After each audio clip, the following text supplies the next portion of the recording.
Stibs. Just make sure it sounds sexy, Stibs. Lord Almighty, how can you stand Arizona? Your fair skin must be burning down into your absent soul. Mike, Mike, Mike, Mike, we can barely hear you. It sounds to me like you called us from inside a hole. But your phone calls lift me higher, like the ERA of Mark Pryor. Your hair looks like it's on fire. You're Mike Ferrin. See, when you don't watch along on the Stibs TV, you don't get the dance steps to the Mike Ferrin open song, which we kind of didn't really coordinate, but somehow pulled off anyway. Hello, Mike. Happy Election Day. It's certainly sweeping eastern Nebraska, the Mike Ferrin song Dance Craze. Maybe parts of western Iowa, too. You never know. Maybe people in the stream, even out in Arizona, perhaps. Do you think that there are people streaming in Arizona? Oh, yeah. We know there are. We have people streaming in Dubai, and they're sending us alcohol this week. Wow. Dubai is kind of like Arizona, only nicer. It's a little wealthier. Just a little bit, though. Was this? I want to know more about this, John. Was this one of those things you received an email from someone who said that if you could just lend them $30,000, that they would? We'll send you a cooler of beer. Yes, Prince in Dubai. I normally don't fall for those things, but when I saw that there was a 6-pack of Old Style involved, I couldn't help myself. I get Old Style here, so which is great. From Adam, our unofficial Middle East sports correspondent. He took a picture of the USPS box that he's sending to the attention of Stibs. Nice. I think that legally makes all the beer mine. Is he using his full name, or is he just setting it to Stibs, care of 1620 The Zone? It says Mike Stibs, so he did use my name. It's there, but yeah, he says he listens. He's been listening to the station for 10 years and spends 3 hours a day in the car. So he must be like doing some serious sales work there in Dubai or whatever.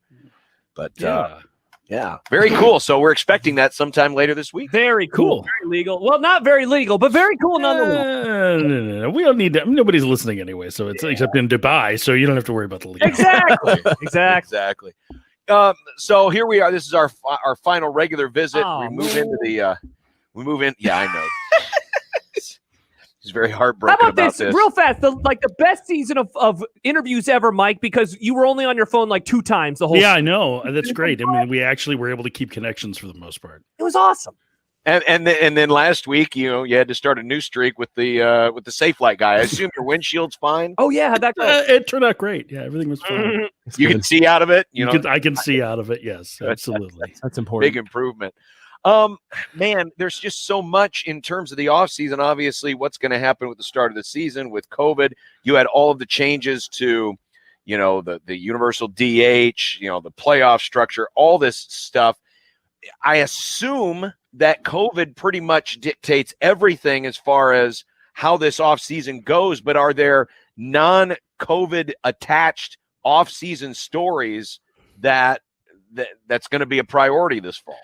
Well, I think everything is going to relate somehow to COVID. I think maybe the biggest one that would have happened regardless of the pandemic or not is the changes in structure in the minor leagues, which I don't think we've spent a whole lot of time on because the Storm Chasers are clearly safe as a AAA team. But what's happening is Major League Baseball's agreement with the Professional Baseball Association expired at the end of September. And as a result, Major League Baseball is going to try and take control of minor league franchises and their affiliates in a way that it never really has before. They had been kind of independent. Major League Baseball wants to bring those ownership groups in under their umbrella as part of the whole one baseball plan. They'd like to control everything about baseball. As a result, they're going to reduce the number of affiliates each team has from upwards of 7 to 4. So there are basically going to be 4 full season affiliates. That means that there are, instead of 160 some odd minor league teams, there are going to be 120 that are affiliated. Now, some are going to be the Appalachian Leagues, would be a wood bat league. They're trying to turn the New York Penn League into a wood bat league for college summer ball. There are still going to be baseball in those communities, and some of it might be independent. And it would be interesting to see more research on whether or not affiliation actually matters as much as, there's this perception that it does for drawing fans, but that would also put the burden on the owners of those teams to pay players, whereas as of right now, the teams pay them. So that's going to be the major shift, and we're not close to that because Major League Baseball is going to start assigning teams their minor league affiliates. So, they maybe say the Storm Chasers ownership has an idea of who they're going to be with, and I would think based on their proximity and the fact that they have a long relationship with the Royals, that one's probably pretty safe. But there are going to be a number of other, long-time affiliates that might move around, and some that aren't just going to be affiliated anymore because they don't have the facilities that Major League Baseball and wants for the players. How much, Mike, because there was a lot of talk during the season and before the season started, you had a lot of people in scouting and development laid off because obviously the income wasn't coming in. All of these changes coming together, what kind of an impact does that have? Because you have a lot of other teams who relied on their scouting departments now working at, I have no idea, half, maybe 3/4 capacity or what they usually had. Yeah, I'd say probably closer to 3/4 capacity. I would say that probably if you looked industry wide on the professional scouting side, so those who are scouting from the major leagues down through the minors, there's probably been a reduction in professional scouts, 25%, about 25%. I don't think it's nearly as much on the amateur side. And by amateur scouts, we don't mean like some guy sitting in his basement reviewing game film like Mel Kiper used to. What I mean is those that are looking at high school and college players. Obviously, that's still really important in addition to the data that they are getting from in-field events. So I think the reduction there might be closer to, if I were venturing a guess, maybe 10%. Some of them are people that are retiring or being asked to retire. Some of them are people where maybe they haven't adapted to some of the new ways that players are evaluated. And some of them are just flat out casualties of the pandemic and the lack of income that owners are not as willing to dip into their own pockets to cover some of this. So you're right. It has had an impact there. Player development, again, like you're seeing probably a 25% reduction because there's going to be fewer affiliates.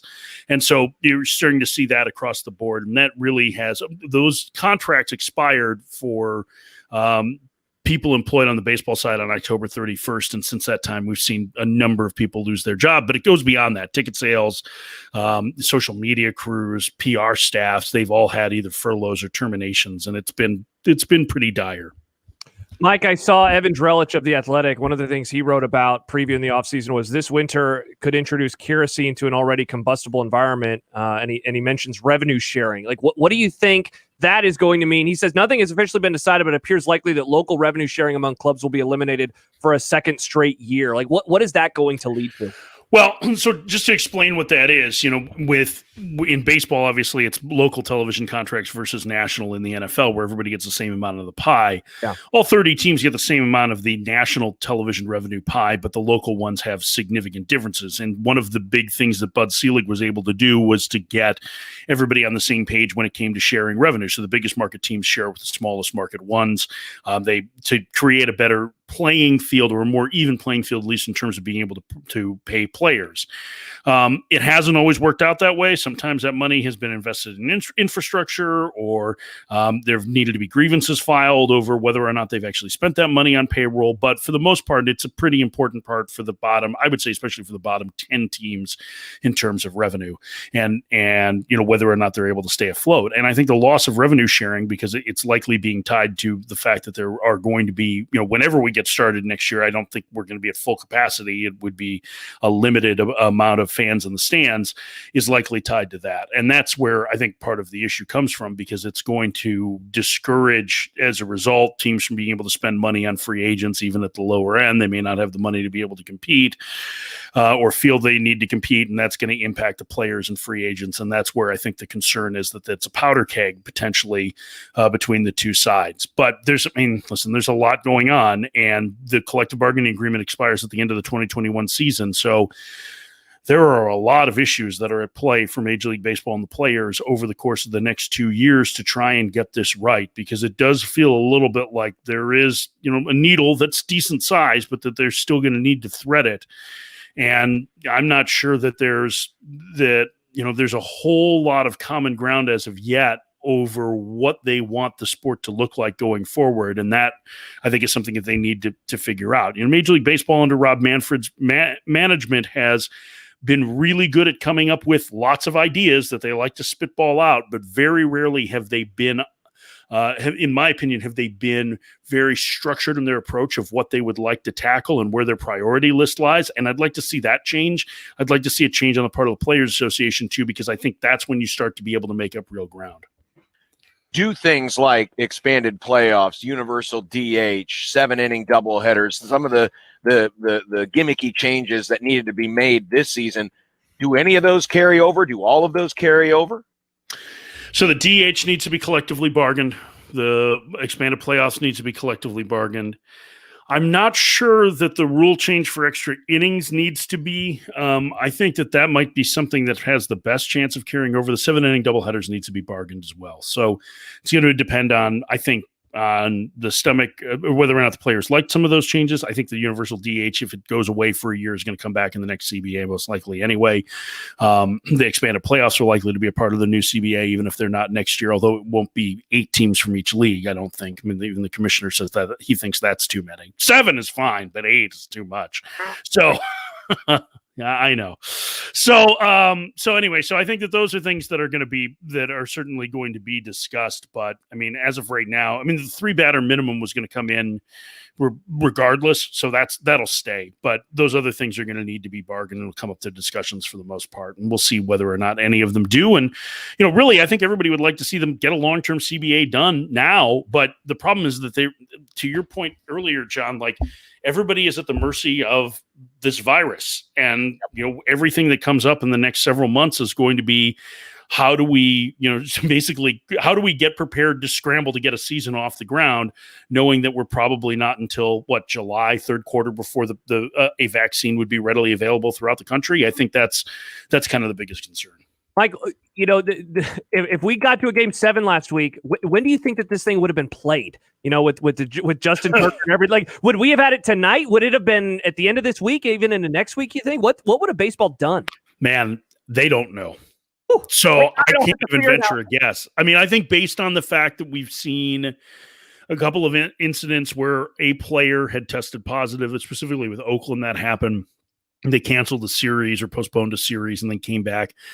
My guess is they would have played Game 7 on Sunday, but it also would have depended on community spread and whatnot. And since everybody went home, outside of what the Tampa Bay Times reported that one member of the Rays family had tested positive, we don't know if anybody else has. And so I think that would have probably dictated it some. If you'd had 3 days of clean tests, then you probably would have gone back at it on Sunday or somewhere around then in a Game 7. But I think the more concerning stuff that came out of that was Joe Kelly's comments to WEEI in Boston when he said that it wasn't really a bubble so much as they were in a secure zone, and that there were a lot of people that were staying at the hotel, even people who were affiliated with Major League Baseball but weren't on the teams that were going out and playing golf and able to come and go as they please, even though the players were pretty much quarantined there. So that's something that I think would be, I don't think that's gotten enough attention to this point, because clearly it wasn't a bubble as much as they tried to sell it as one. They said one thing and it really was another, which, rarely happens these days. You don't see people talk like that ever. You've got a lot of interesting free agents on the market this season. JT Realmuto, the catcher, Trevor Bauer, probably one of the highest marketed free agents on the pitching side of things. George Springer is a free agent. DJ LeMahieu is a free agent. Is there anybody that you see as being a market setter for, hey, when this guy signs for X, he may set the market for everybody else and may also set the tone for how free agency works this winter? Yeah, I mean, I think the problem is that I think those guys are still going to get their money because they're going to be on long-term enough deals that you can backload it. A la what Mookie Betts did with the Dodgers. I think his guaranteed salary for next year was about 2/3 of what it is in, years like 5 and 6. So I think that those guys will get paid pretty close to what they normally would. I would say it's actually more like the second-tier free agents, like Marcus Stroman, if he doesn't take the qualifying offer, and I think he should. I think, if it were Stroman, Bauman or Jake Odorizzi. I think they might set the market better for pitchers because they're kind of, maybe league average to slightly above players, and that's going to get a better idea of where you're going. I think probably the same when it comes to position players. Marcelo Ozuna's a free agent, although he's more of a DH, pretty good offensive player. There's a big drop off after like him. Michael Brantley, maybe, he could help to set the market, I guess. But I think these numbers are going to look significantly lower. And I think there's another thing that's just around the corner, which is players who are under team control, who aren't free agents yet. There's a deadline for teams to tender them a contract that's coming up at the beginning of December. And the odds are overwhelming that anyone who is not a star or is too expensive and has been a star in the past, like Chris Bryant, very well could be non-tendered, which is going to flood the free agent market with, my estimation is somewhere between 150 and 170 more free agents, including the 180 we already have. So, and some of those guys have already either been outrighted or non-tendered, so that number might be lower, but we could be looking at well over 300 free agents at a time, which will drive prices down. It's a lot of people. Yeah, I mean that's like 10. It's like 10 a team, right? Like, I mean it's a lot. Well, baseball. We have reached the off season. It was a weird year to say the least, but we did get through it. We did get through it, which all sitting aside with the Justin Turner news. I mean, you talk about at the front end, you had the Marlins scare that had Manfred threatening everyone to shut things down, and then at the very end, you beat the COVID right to the finish line. Remember when they said, our medical experts have said that we shouldn't play the season beyond the end of October, and Scott Boras was like, you could have played it longer, could have kept going. You think Rob Manfred picked up the phone and went, see, we told you end of October. Hello. If he wants to take something, he might as well do it on that. That'd be quite the conspiracy if he and Justin Turner were working together on this just to prove Manfred's point. Oh, well, goodness. Hopefully we get off to something a little more normal next year, and we actually see something start more in the spring than in the summer, and that in some places. Do you think if they start somewhat close to time, that baseball's going to wait until everybody can have fans to some degree, or could we see like what we're seeing now in college football, where some places will have them and some places still won't? Or do you think baseball will uniform policy? Yeah, I don't know. I would venture, if I had to guess, I would say a uniform policy. At least that's kind of what I'm operating under, is that there's some sort of percentage of capacity that every municipality would have to be willing to allow in order for it to happen, because then you're trying to create an even playing field. But I'm also kind of working on the assumption that revenue sharing would exist. If it didn't, I think they could change. But if you put on a game and you're not getting revenues, you're still having to pay the players their full salary. That's going to be an issue for getting things off the ground. So I can't imagine that they would start playing unless they had, however many municipalities it is on board. It's not exactly 30. And the Canadian government, let's not forget that the Jays had to play in Buffalo this year because, are they even going to let Americans into Canada come April? We don't know. Like, we'll if they, in and out, at least in the travel that they do in Major League Baseball. So we'll see. I don't know. I wish I knew. I wish I had more certainty. This sucks. Well, we'll let you go and vote because yours is a swing state this year. So, so I've heard. No, we have permanent early voting in Arizona. It's great. They send us our ballot in the mail. We send it right back. They even verify that your signature is right, like via text message. It's how many fantastic. photocopies did you make and then send those in too? Just about 30 or 40. It was a nice. Okay. I figured you would have gone 50, but 30 is good too. So below average. I really want to increase Joe Jorgensen's chances. Nice. Mike Ferrin, it's always great to catch up with you, Mike, and hopefully, we'll miss you, said, Mike. We're gonna miss you. Be better. Hey, I'm always right here because I never leave the house. Literally right there. Well, how about this, Mike? Literally. Scott says not even figuratively. Scott says not a baseball guy, but Ferrin is consistently one of the best interviews on Sportsmanlike Conduct has. Oh, thank you, Scott. I'm assuming that Scott's last name is probably Ferrin or Harrison, right? He's like a relative of mine. He's a relative. Wait, is this because I shouted out Western Iowa. That's why. Oh, you have a burner account. It's you. Nice. I think it's you. All right. Take care, and thanks for not taking any shots at our Huskers. Oh, hey, wait. How are they going to blame Wisconsin's COVID tests on them losing this week? Is that gonna be? Yeah, Are they getting right. screwed over again? Do you know who they're playing this week? No. Your Northwestern Wildcats, baby. Oh, do it, oh cats, baby! Die-hard I'll fans. be locked in. I'll be locked in. I'm sure you'll be locked in. It's 9:00 in the morning your time. I don't think I'll be attending the Big Ten title game this year if Northwestern makes it. All right, well, take care. We'll see you. See you later. Bye. There he goes, Mike Ferrin of Sirius XM MLB Network Radio, and we will continue with more of Unsportsmanlike Conduct on 1620 The Zone. There's my free pen. Da-na-na.